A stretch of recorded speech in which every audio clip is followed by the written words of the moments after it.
Hello everyone, welcome to YouTube infinity channel. आज आपण start करणार आहे आपल्या नेक्स्ट क्वेश्चन सेशनला. आता बघा, त्यासाठी आपल्याकडे एक गेम चेंजर बॅच आपण लॉन्च केली आहे.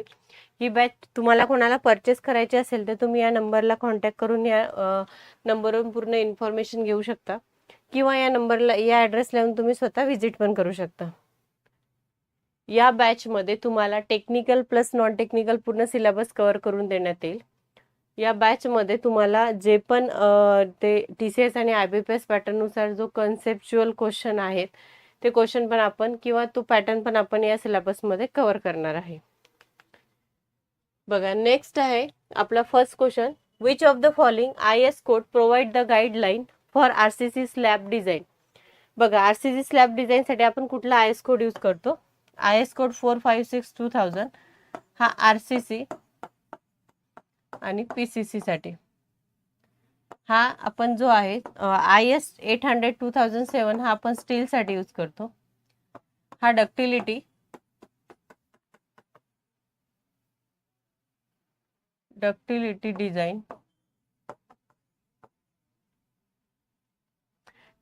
डिझाईन साठी करतो. आणि IS 3370-2009 हा जो IS कोड आहे, आपण हा IS कोड कॉन्क्रीट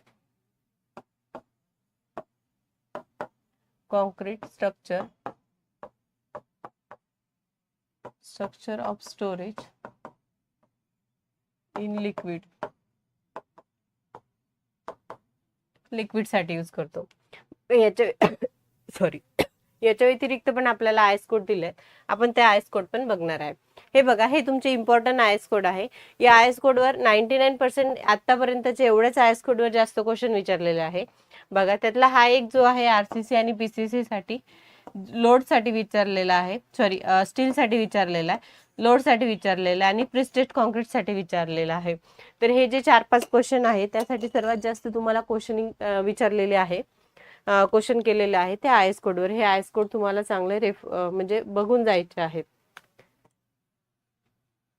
नेक्स्ट आहे, which one of the following is correct formula for the calculation of angularity number of aggregate. यामध्ये डायरेक्ट यांनी फॉर्म्युला विचारला आहे अँग्युलरिटी नंबरचा. बघा, फर्स्ट आहे आपला answer 67% minus percentage solid volume. बघा, अँग्युलरिटी नंबर हा आहे 67 minus W into 100 upon W into G. हा जो आहे हा आहे ॲग्रिगेट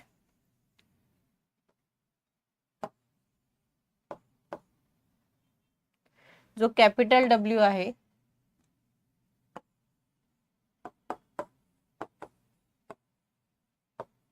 ॲग्रिगेट ऑफ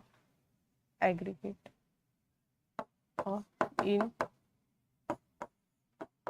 सिलेंड्रिकल, आणि जो छोटा W आहे तो आहे वॉटर इन सिलेंड्रिकल, आणि जो G आहे ती आहे तुमची स्पेसिफिक ग्रॅव्हिटी. हा तुमचा क्वेश्चन आहे. आणि अँग्युलरिटी नंबर हे डिटरमाइन कशासाठी करते? Determine shape of aggregate.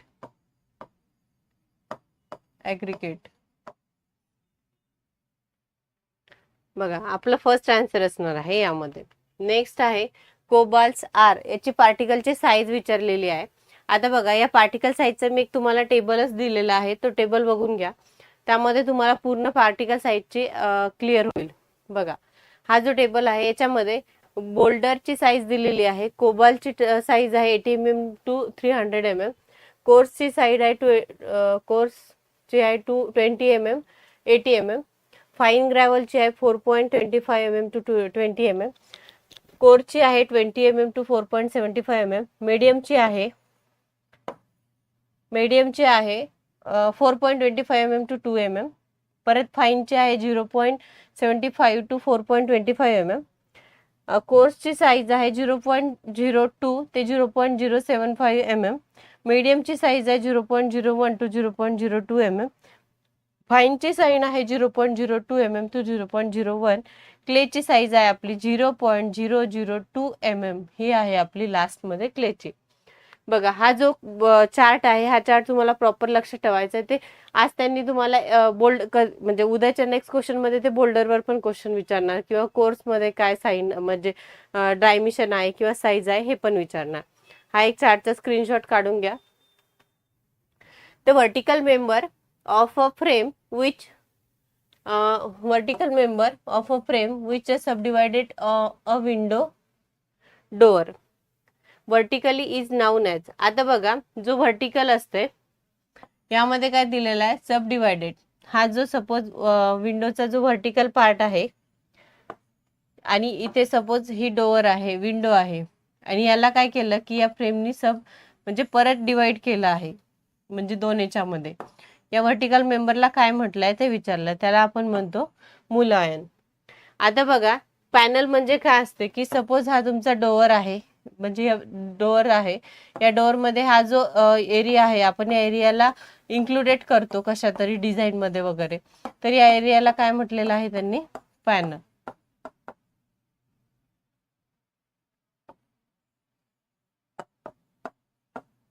Panel. आणि स्टाईल काय आहे की जो तुमचा व्हर्टिकल मेंबर असतो डोअरचा, फ्रेमचा नाही, डोअरचा जो हा जो व्हर्टिकल मेंबर राहते ना डोअरचा,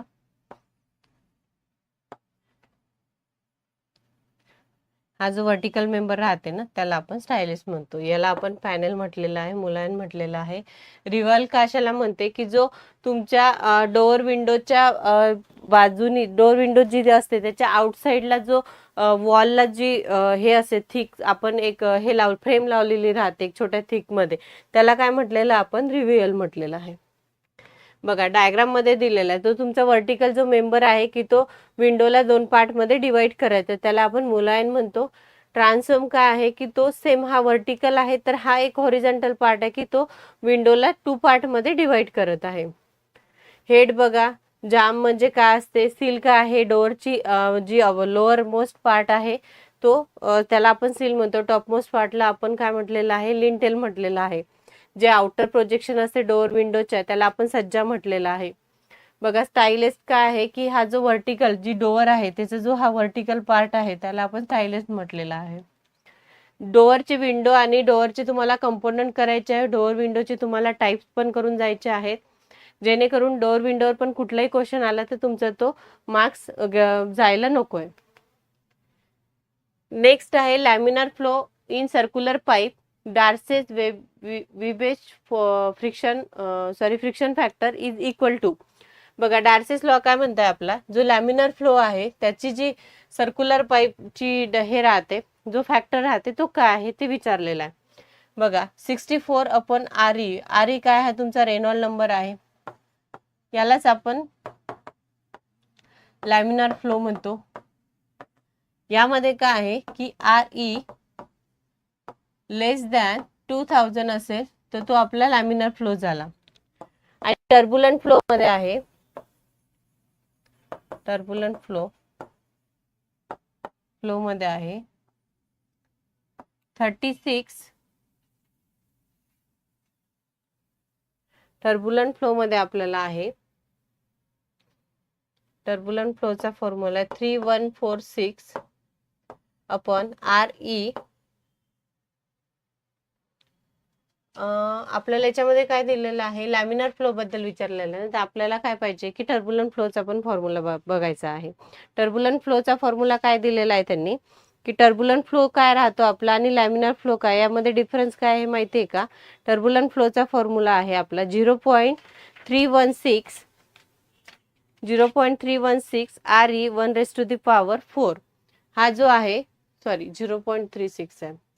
आता बघा हा इथे हा जो फॉर्म्युला आहे टर्बुलंट लॅमिनारचा 64.RE होता, आणि जो RE आहे तो तुमचा आहे लेस दॅन 2000, आणि याचा फॉर्म्युला 0.316 RE 1⁴ हे 1/1⁴ पॉवर हा आहे RE ग्रेटर दॅन 4000. हे काय झालं, हा झाला लॅमिनरचा फॉर्म्युला आणि आपल्याला लॅमिनरसाठी विचारला म्हणून आपलं फर्स्ट आन्सर. टर्ब्युलंटसाठी विचारला तर 0.316 RE 1/4 आणि RE ही 4000 पेक्षा जास्त पाहिजे रेनॉल्ड नंबर. तो झाला आपला टर्ब्युलंट फ्लो. बघा याच्यामध्ये तुम्हाला लॅमिनार आणि टर्ब्युलंट फ्लो विचारलाय, तर लॅमिनार आणि टर्ब्युलंट फ्लोचे हे दोन फॉर्म्युले आहे, इथून आपल्याला करायचे आहे. Any imaginary line joining the intersection of crosshair to optical center of the objective and its continuation is known as. बघा हा एक थेडोलाइटचा क्वेश्चन आहे. थेडोलाइट मध्ये तुम्हाला काय सांगितलेलं आहे त्यांनी, जी इमॅजिनरी लाईन आहे ती जॉईनिंग कशाला करत आहे, तुमच्या क्रॉस हेअरला आणि ऑप्टिकल सेंटरला, जो ऑब्जेक्ट आहे त्याचा. क्रॉस हेअर काय असते की तो तुम्हाला एक सेंटर क्रॉस हेअर. आता बघा थेडोलाइट बद्दल आता सपोज आपण हा थेडोलाइट कन्सिडर करू. हा बघा हा थेडोलाइट आहे, तुम्हाला हा खाली एक स्टँड आहे ठेवलेलं, थेडोलाइट आहे. हे काय झालंय, तुमची पूर्ण हॉरिझॉन्टल लाईन झाली, समोर तुम्ही ऑब्जेक्ट करत आहे. ही जी इमॅजिनरी लाईन आहे, ही इमॅजिनरी लाईन कशा कशामधून गेलेली आहे, तुमच्या क्रॉस हेअर मधून आणि तुमच्या ऑब्जेक्ट मधून. ऑब्जेक्ट म्हणजे काय की मी इथून बघत आहे आणि तो समोर क्रॉस हेअर आहे, तिथून आणि ऑब्जेक्टची लाईन एका सेंटर मधून गेली आहे. इथे तेच विचारलं, imaginary line joining to intersect cross hair to optical centre object the continuation. ती लाईन जी आहे ती कंटिन्युएशन मध्ये आहे, एकदम कंटिन्यू आहे, तर त्याला काय म्हटलेलं आपण, लाईन ऑफ साईट. बघा थेडोलाइट मध्ये काय आहे की तुम्हाला जे छोटे छोटे डेफिनेशन विचारलंय त्यामध्ये खूप कन्फ्युजन आहे, तर ती डेफिनेशन प्रॉपर त्याच्यामध्ये कुठला वर्ड असा आहे की त्याच्यावरून आपण ती डेफिनेशन समजून घेऊ शकतो, हे लक्षात ठेवायचं आहे. इथे काय आहे, हेअर क्रॉस हेअर आणि तुमचं ऑप्टिकल सेंटर या दोन मधून ती लाईन पास होत आहे, म्हणून ती काय झाली आपली लाईन ऑफ साईट किंवा लाईन ऑफ कॉलिमेशन पण याला आपण म्हणतो. हॉरिझॉन्टल एक्सिस काय आहे, हा झाला तुमचा व्हर्टिकल एक्सिस, हा झाला तुमचा हॉरिझॉन्टल एक्सिस, हा झाला तुमचा हॉरिझॉन्टल एक्सिस. आता बघा हॉरिझॉन्टल एक्सिस कसा आहे, हा तुमचा हॉरिझॉन्टल एक्सिस आहे आणि तुमचा थेडोलाइट, सपोज हा तुमचा थेडोलाइट आहे, हा थेडोलाइट आहे, हा झाला तुमचा व्हर्टिकल एक्सिस, हा थेडोलाइट कॉमन ठेवतो मी, हा झाला व्हर्टिकल एक्सिस, हा झाला तुमचा हॉरिझॉन्टल एक्सिस. हॉरिझॉन्टल एक्सिस वर काय काय असते बघा, कशाला तो परपेंडिक्युलर असते ते पण बघायचं आहे. हॉरिझॉन्टल एक्सिस आहे, इथे तुमची एक बबल लावलेली राहते, ती बबल कशी हॉरिझॉन्टल एक्सिसला परपेंडिक्युलर आहे, बरोबर. आता हा झाला तुमचा हॉरिझॉन्टल एक्सिस, आपल्याला इथे हॉरिझॉन्टल एक्सिस बद्दल नाही विचारलंय. एक्सिस ऑफ द टेलिस्कोप, जो टेलिस्कोप आहे, हा यामधून मी बघत आहे, बघा हा टेलिस्कोप आहे, या टेलिस्कोप मधून त्यांनी काय विचारलं, एक्सिस ऑफ द टेलिस्कोप कशाला म्हणतात, या टेलिस्कोप मधून जो पण सेंटर असेल तो पास करत आहे समोरचा ऑब्जेक्ट पाहण्यासाठी, तो काय झाला तुमचा एक्सिस ऑफ द टेलिस्कोप. म्हणजे हा काय झाला तुमचा axis of the telescope. Axis of the level tube, level tube काय करते तुमचा की लेवलिंग, म्हणजे तुमचे ॲक्युरेट लेवलिंग आहे की नाही. बघा त्यामध्ये असा छोटासा बबल दिसतो, तो एकदम सेंटरला असेल तर तुमची काय आहे ती लेवल आहे. सपोज तो अप साईडला किंवा डाऊन साईडला असेल तर आपल्याला काय करावं लागते, लेवल आधी प्रॉपर करावी लागते. ही झाली तुमची axis of the level tube. याच्या व्यतिरिक्त पण तुम्हाला बरेचसे इथे याच्यामध्ये डेफिनेशन आहे थेडोलाइटच्या, त्या तुम्हाला परत करून जायचं आहे. एक आहे स्विंगिंग, म्हणजे काय आहे की तो कुठल्या डायरेक्शनने फिरते, हॉरिझॉन्टल व्हर्टिकल, किंवा तो स्विंग कसा होते, व्हर्टिकल होते किंवा हॉरिझॉन्टल विचारते, यावर पण क्वेश्चन विचारलेले आहेत.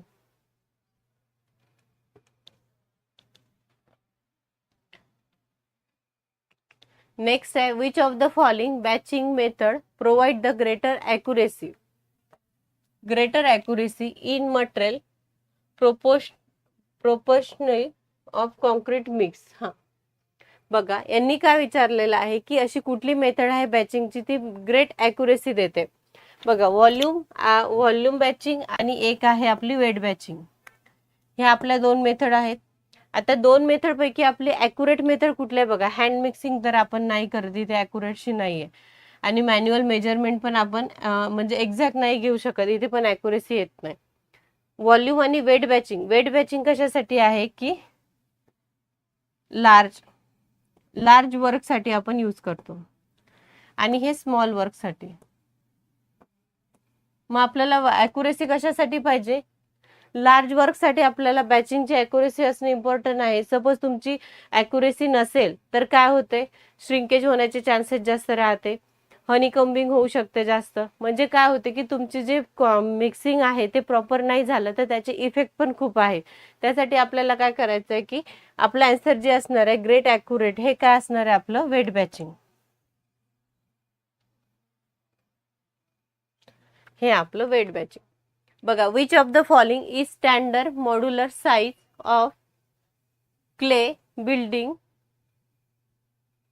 Fly ash brick as per IS code. Modular size विचारलेली आपल्याला स्टँडर्डची ब्रिकची. आता बघा यामध्ये काय आहे, ॲज पर IS कोड 13757 1993 या IS कोड नुसार विचारलेला आहे. बघा स्टँडर्ड साईज काय आहे आपली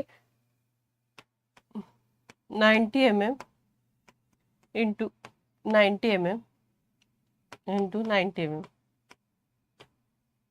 बघा ही आहे आपली विदाउट मॉर्टर,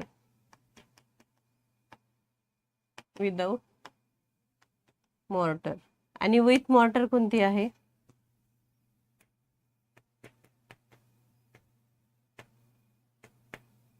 विथ मॉर्टर आहे 200 mm into 100 mm into 100 mm.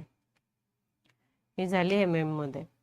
बघा इथे तुम्हाला ब्रिकच्या साईजवर विचारलंय, तुमची कन्व्हेन्शनल साईज काय असते, तुमची ट्रॅडिशनल साईज काय असते, मॉड्युलर साईज काय असते. स्टँडर्ड साईजलाच आपण मॉड्युलर साईज म्हटलेला आहे. आणि आणखी एक साईज बघा, कन्व्हेन्शनल साईजचा फॉर्म्युला, कन्व्हेन्शनल साईजची conventional size of brick 23 mm into 11.4 into 7.6 mm. हे पण MM मध्ये आहे. ही तुमची कन्व्हेन्शनल साईज ऑफ ब्रिक आहे. आणि आपल्याला स्टँडर्ड आणि मॉड्युलर साईज विचारलेले तर ती तुमची इथे हा 0 नको होता, प्रिंटिंग मिस्टेक झाले. हे तुमचं राईट आन्सर असणार आहे. PERT network are preliminary.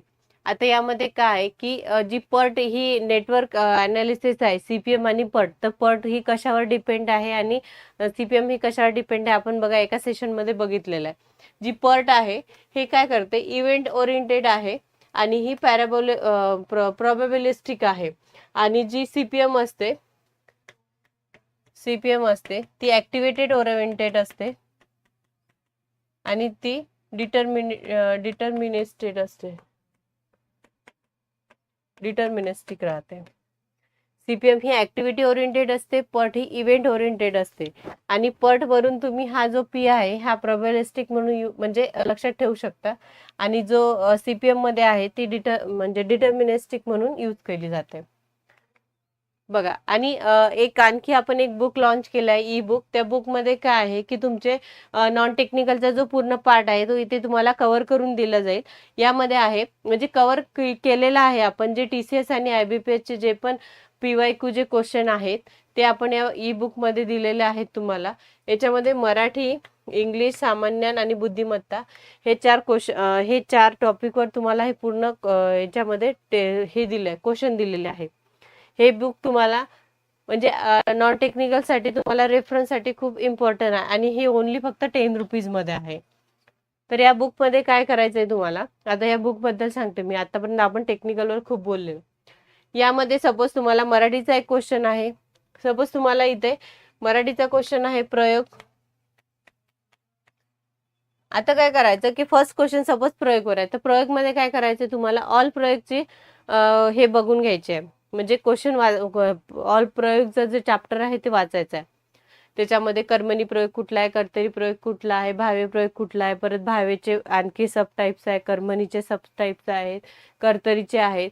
तर ते जे एक्झाम्पल प्लस ते तुम्हाला डिटेल वाचायचं आहे. नेक्स्ट क्वेश्चन असला तुमचा याच्यावर काय म्हणते त्याला, समासवर. कुठला समास आहे तर समाजचा पूर्ण टॉपिक वाचायचा आहे, एक्झाम्पल वाचायचे. ठीक आहे, 10 ते 20 मिनिटात जाणार, पण काय होईल की रिवाईज होत जाईल त्या गोष्टी. जेवढ्या तुम्ही रिवाईज कराल तेवढं तुम्हाला त्या गोष्टी इझी होतील. परत इंग्लिशचं पण सेम तसंच करायचं आहे. आणि बुद्धिमत्ताचं तुम्हाला क्वेश्चन दिलेलं आहे, जेवढी प्रॅक्टिस कराल तेवढं तुमच्यासाठी बेस्ट असणार. बघा आता आपण हे क्वेश्चन सेशन आपण इथे थांबूया. नेक्स्ट क्वेश्चन आपण नेक्स्ट सेशनमध्ये घेऊया. यामध्ये तुम्हाला आणखी काही ॲडिशनल तुम्हाला काही सांगायचं असेल तर तुम्ही मला कमेंट बॉक्समध्ये सांगू शकता. माझ्याकडून जेवढं होईल तेवढी इन्फॉर्मेशन मी तुम्हाला इथे देते, पण याच्या व्यतिरिक्त पण मी तुम्हाला इथे म्हणजे एवढं डीपमध्ये नाही सांगू शकत. तुम्हाला काय करायचं आहे की मी जो क्वेश्चन घेतला आहे त्या क्वेश्चनशी जेवढं पण रिलेटेड तुम्हाला तुमच्या नोटबुकमध्ये किंवा तुमच्या नोट्समध्ये जेवढं असेल तेवढं तुम्हाला वाचायचं आहे. ठीक आहे, रिपीटेड होऊ द्या ना. विंडो डोअर तुम्हाला काल पण रिपीट झालं, आज पण रिपीट झालं. रिपीट होऊ द्या, जेवढं रिपीट होईल तेवढं तुम्हाला क्वेश्चनिंग जास्त येणार, म्हणजे क्वेश्चनचे आन्सर येणार. आणि तुम्हाला जोपर्यंत आता कसं आहे, तुम्हाला असं वाटेल काल आपण विंडो केला आज नाही वाचायचं, पण 24 तासामध्ये परत तुम्ही त्याला रिवाईज केलं तर ते प्रॉपर लक्षात राहते. ठीक आहे, उद्या विंडोचा क्वेश्चन नाही आला, परवा एखादा विंडोचा क्वेश्चन आला तर ते 2 दिवसाची रिव्हिजन आहे, ते तुम्हाला फास्टली तिथे म्हणजे आन्सर देऊ शकाल.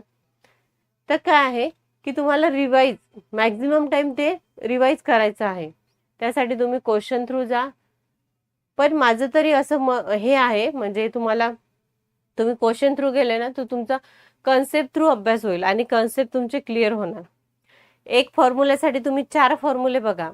आता बघा काल पण आपण एक क्वेश्चन घेतलेला, ते कॅन्टिलिव्हरचे टाइप्स हे दिले होते, लोड दिले होते. ते कॅन्टिलिव्हर्स मध्ये तुम्हाला 6 हे मिळते, म्हणजे 6 त्याच्या कंडिशन आहेत. त्या 6 कंडिशन तुम्ही काल केल्या. नेक्स्ट टाइम दुसऱ्या कंडिशनवर क्वेश्चन आला, त्या कंडिशन परत तुम्ही आज रीड केला. परत 2 दिवसांनी त्याच्यावर कुठला क्वेश्चन आला ती रिवाईज केली ना. पेपरमध्ये गेल्यावर तुम्हाला ऍटलीस्ट कंडिशन वाचलं तुम्हाला फॉर्म्युला दिसेल.